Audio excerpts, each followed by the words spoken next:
থেকে সীতাহারের মধ্যে আমাদের থার্ড কালেকশনটা তোমরা দেখো।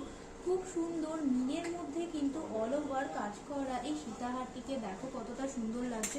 আমি এই সীতাহারটি তোমাদেরকে ক্লোজ থেকে দেখাচ্ছি। ডিজাইনটা সীতাহারের পেন্ডেন্টের ডিজাইনটা তোমরা দেখো, খুব সুন্দর একটা ত্রিভুজ আকৃতি প্যাটার্নের মধ্যে কিন্তু এখানে মিনের কাজ করেছে।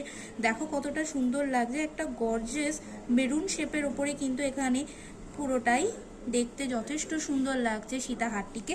এবং এর অল ওভার কাজটা তোমরা দেখো, ফ্লাওয়ারের মোটিভের উপরে কিন্তু চেনের কাজটা কতটা সুন্দর, কাজের ওপর দিয়ে কিন্তু পুরোটাকে একটা গর্জিয়াস শেপ দিয়েছে। দেখো তার সাথে যদি আমি তোমাদের দেখাই, এখানে সীতাহারের সাথে ম্যাচিং করা রিংটি কতটা সুন্দর লাগছে। আমি এই সীতাহারটির ওয়েটটা বলে দিচ্ছি। সীতাহারটির ওয়েট হচ্ছে 43 গ্রাম 90 মিলি। 43 গ্রাম 90 মিলি এই খুব সুন্দর সীতাহারটির আজকে রেট অনুযায়ী অ্যাপ্রক্সিমেট প্রাইস পড়বে